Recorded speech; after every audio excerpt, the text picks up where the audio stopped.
Hi there BookTube, and welcome to a new video. This is a tag video. This is the third in Sean the Book Maniac's series, the alphabet soup tag, and today's letter is the letter E. So, first prompt, E is for ending.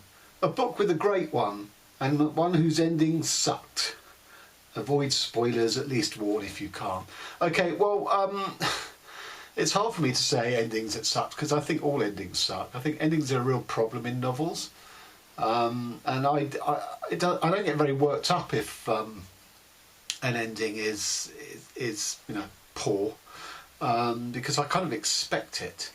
But I'm going to give an example of actually the same sort of ending, one that I actually liked and thought worked, and one that didn't. So bear with me because I've forgotten the book for the first one. Duh, well prepared. Okay, so the first might prove controversial. It's Life of Pi. A lot of people love this book, a lot of people hate this book. I'm on the lovers' side. And I think people get put off by the end. Those who don't like it get put off by the ending, because it's a book in three parts. The first is a sort of idyllic childhood in Pondicherry in India, a boy growing up. The second part is he's cast adrift on a lifeboat with a tiger and two other creatures, which I now can't remember, but the tiger eats them. And basically it's a standoff because the tiger wants to eat the boy. The boy has to come up with all these ruses to avoid being eaten by the tiger. And then the third part, which I won't spoil, but there is a twist which totally takes what you've understood to be the reality of lifeboat, tiger, boy into another type of reality. And basically some people think that doesn't work, it's gimmicky, it's not strong enough to hold the weight of the new reality that it's trying to suggest is the actual reality, having given what's come before. I disagree. I mean, for me, it worked. So that's an example of an ending that does work. Did it? Yes, it sort of made the book for me. I mean, I really enjoyed the first part with the boy growing up in Pondicherry. That was sort of whimsical and lovely. The part in the lifeboat was quite gripping, but didn't take me anywhere sort of to new experience. And then I thought the sort of movement of the reality of the third part, I thought actually probably bumped this book up a star for me, really. But obviously had the opposite effect for other people. And then an example of the same thing or similar thing, which totally fell flat on its face and was an ending I did dislike, was there's a stage play called Comedians by Trevor Griffiths, a British playwright, I think from the late 70s. And basically it's set in a night school where the students are being taught by an old comedian, stand-up comedian, the art of comedy and how to get your act together. I don't mean get your life together, get your comedy act together and shape it and learn all the skills. And so the first part is lots of banter flying about. It's quite barbed. They're all quite sort of cutting on each other because obviously it's quite competitive. They're preparing for their sort of showcase performance. So that's the first part where they're actually in the class, having their sort of final lesson, as it were. The second part is the night of the stand-up. And the star pupil has totally thrown his prepared act that he's been doing all through the year at night school. He's thrown it away and he's come up with this brutal, confrontational, not very funny. It's basically about a football hooligan and he's sort of confronting the audience and sort of chiding them, and it's sort of implicit violence and stuff, and really sort of is the seeds of what in Britain became known as alternative comedy, although I would say that alternative comedy was genuinely funny, whereas in this play it isn't. And it's alternative in the sense of it's sort of attacking the old values of sort of mother-in-law jokes and wife jokes, sort of sexism and racism and all that sort of thing. That's what alternative comedy in the UK was. This act of the football violence is a precursor to that. It's not sharing those values, but it very much sort of shows how the way is being paved for a new type of comedy. And it's fantastic. As a piece of drama, if you see it in the theatre, it's fantastic.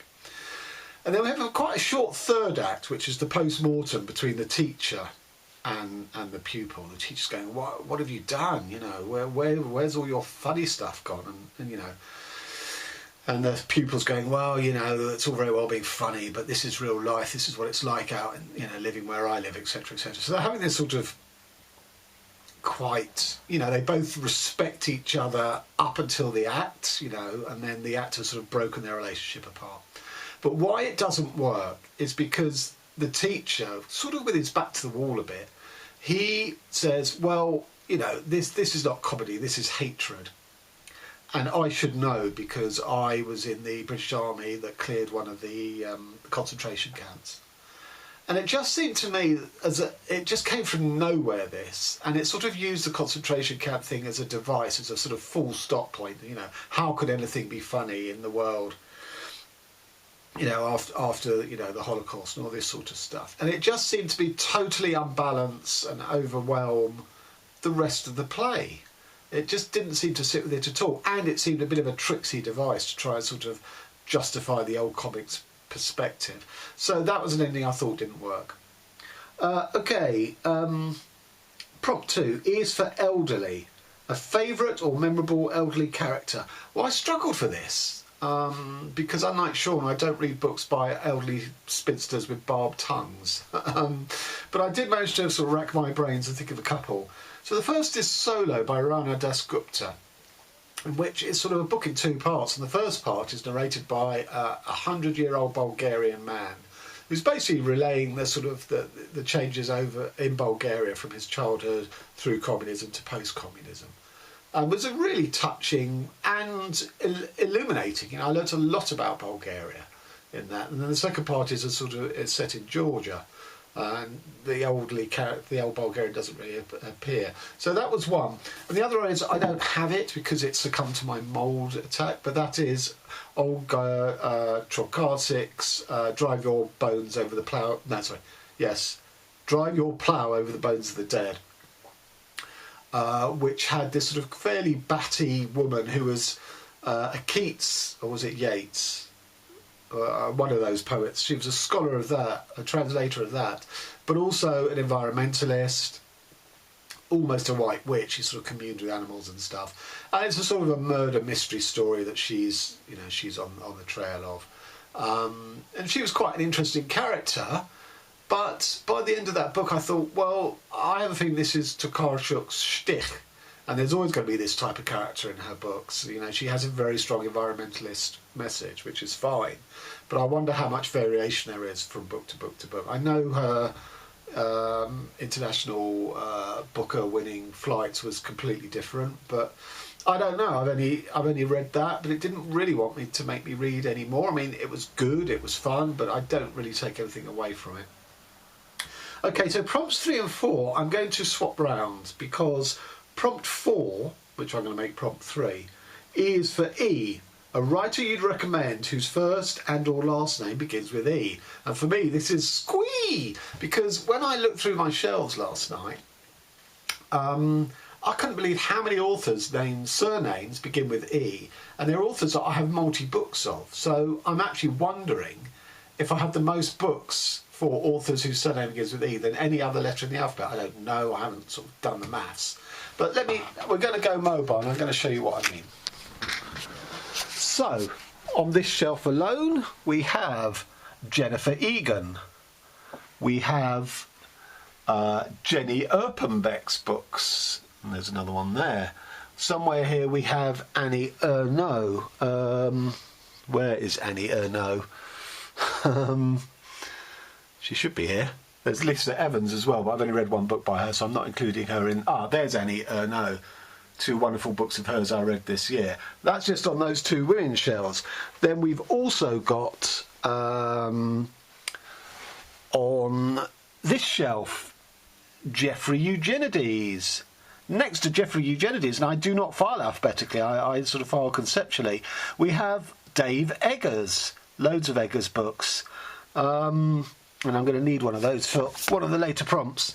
Who else do we... Oh, yes, go back to my Europe, and we have Matthias Enard, one of my favourite writers, etc., etc. Have I missed anybody out? Let me just consult my quick jotted list.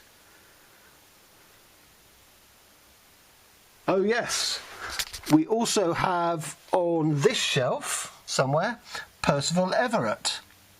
So I do have lots of books by authors whose surname begin with E. I also have this, Ducks Newburyport by Lucy Ellman. I haven't read it yet, but I'm really looking forward to it. So the letter E is multifarious. And then the next prompt is 3, which I'm doing as 4. Your favourite contemporary, E is for EU, your favourite contemporary writer, post-World War II to now, from the European Union, and or one you'd like to try. Well, I'm assuming we're not going to have the UK, because in 26 days' time the UK would have removed itself from the European Union. So just to get, this is my sort of EU shelf. Houellebecq, one of my favourite writers. Saramago, who's Portuguese. Javier Marais, who's Spanish. We've already done Enard, who's French. There's a couple of Norwegians, which is not strictly EU. Thomas Bernhard, Austrian. Danny Denton, the early King and the Kid in Yellow. Danny Denton from Ireland. Ireland, of course, in the EU. Gert Jonker, another Austrian. Geometric regional novel. What a fine European, slightly absurdist novel that is. Hungarian, Szabo down there below. Laurent Binet, French. So, you know, Stefan Zweig, German. So, you know, there's loads of authors that I could choose. Now, the book I'm going to choose for this, it's not one of my favourites, but the reason I'm choosing it is this. Georges Perec, A Void. And the reason I'm choosing it is because, ironically, for this tag, it is a book willfully, deliberately written without a single letter E in it, hence the cover. And obviously Perec was French, it was written in French, so that, you know, words like L and le, you can't have any of those. And it was translated by Gilbert Adair into English, which means you can't have he, she, they, the. So what a remarkable feat that is. It's not a fantastic book, but, you know, it's a wonderful device. And as to European author I'd like to read, I'm going to have to go to my to-be-read pile. Because I hadn't really thought of this ahead, which I should have. A lot of these books are second and third books by authors I've already read. So finding someone... Now, Ingeborg Bachmann is Austrian. So this is called Melina, and it's supposed to be a bit of a classic. So that could well be fit this. I've got Celine there, which I am going to read, but I'm not going to say... And I do want to try, but I'm not going to say... I'm sort of mad rabidly keen about it, because Celine is problematic. There's no doubt about it. So let's go with the Ingeborg Bachmann. Okay, I'm going to return back to a fixed point of view camera. Okay, so that was prompts 3 and 4. Prompt 5, E is for exploration. A new writer, theme or genre you'd like to try. Well, I'm not a genre reader, so I found this question really hard. I'm going to say that what I would really like is for proper experimental writing, to read more of it, because there's so little. Someone like Ima McBride is called experimental. I don't think she is, in the same way as Anna Burns' Milkman, which is a book I love, but it's not experimental. It just uses language in an unconventional way, but not, I don't think, in an experimental way. Anyway, I've got a whole treatment of the concept of experimental fiction in the literary fiction tag. I'll post a link to that if you're interested. But so theme, I'm sure there's lots of themes I'd like to read that I haven't read about, can't think of any off the top of my head. New writer, again, that will be a process. When I discover a new writer, in terms of, oh, I've heard of them, that sounds interesting, I'll go and track the book down. It's a pretty short period of time between hearing about them and tracking a book down. So up there, I'm sure there are loads of new writers that I would like to read, but I haven't heard of them yet. I will do, and I will track them down. So prompt 6, E is for Et tu, Brute? A book in which betrayal plays a central role. I don't have it. I think it's in my shed, or it's succumbed to mould, I don't know which. So it is this one, George Orwell. I'm not a great Orwell fan, but this is my favourite book of his. It's a book about the Spanish Civil War, where Orwell served in the International Brigade. And of course the great betrayal is that in Catalonia, the Republican side was a mixture of communists who were loyal to Stalin's Russia and anarchists who obviously were not loyal to any state. And they had an uneasy alliance, but they kept Franco's troops at bay, particularly in Barcelona.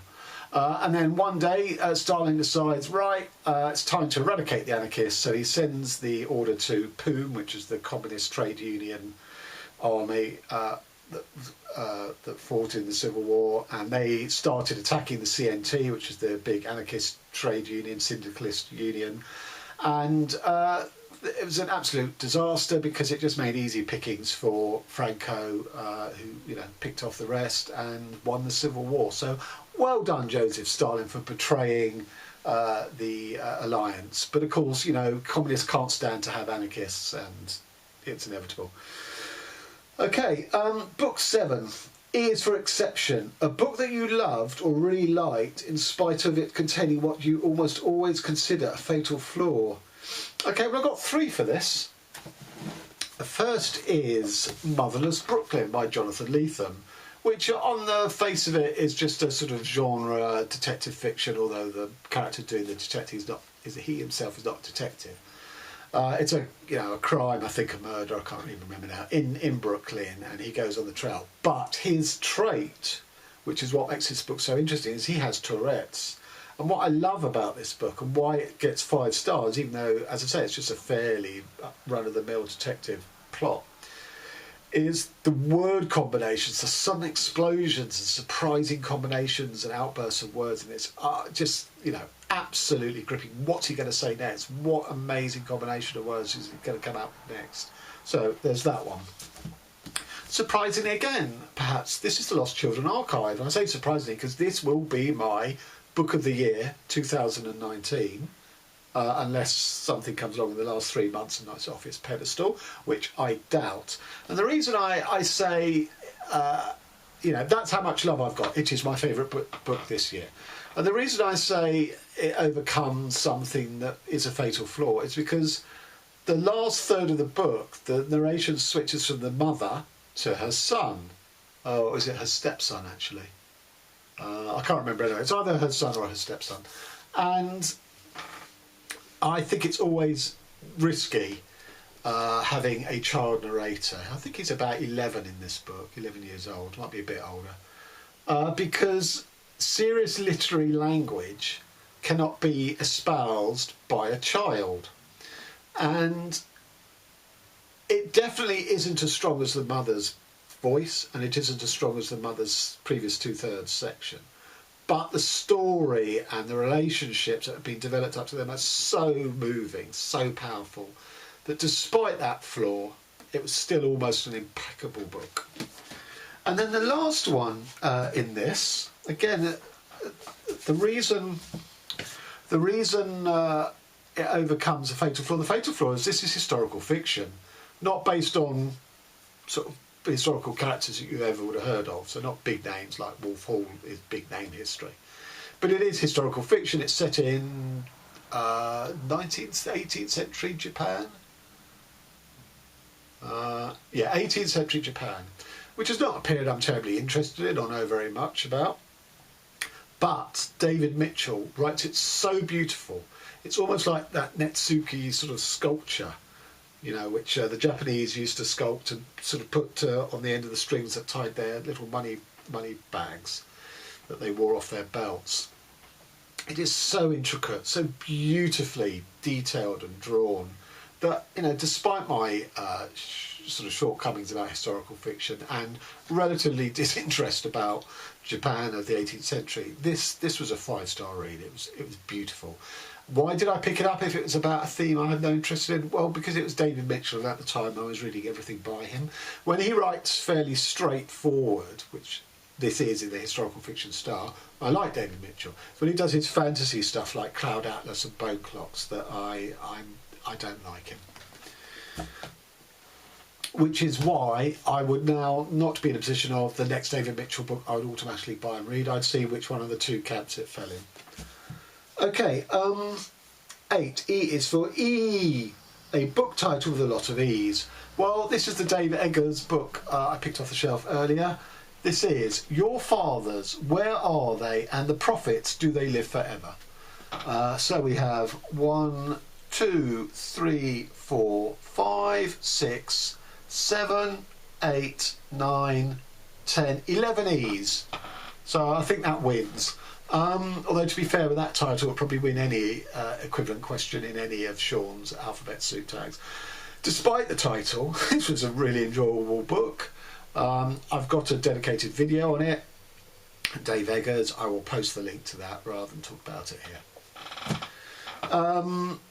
9, E is for Ever Present, a book you read a long time ago that has really stuck with you.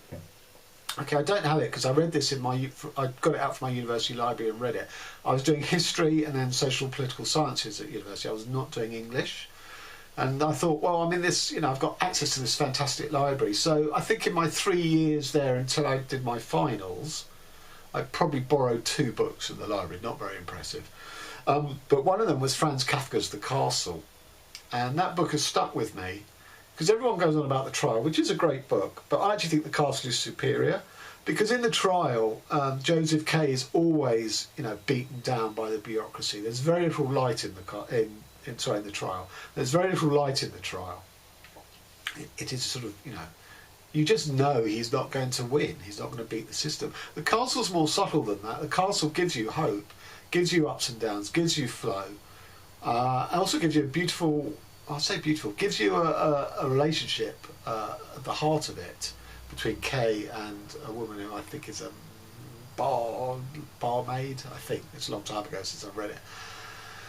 And their relationship follows sort of similar ups and downs, and it's just that book has stayed with me because Kafka's one of my favourite writers, but that is my favourite Kafka novel, and I just admire it. Stayed with me because I admire, whenever I think about it admiringly because of his control and these sort of modulations and how our emotions flow through that book.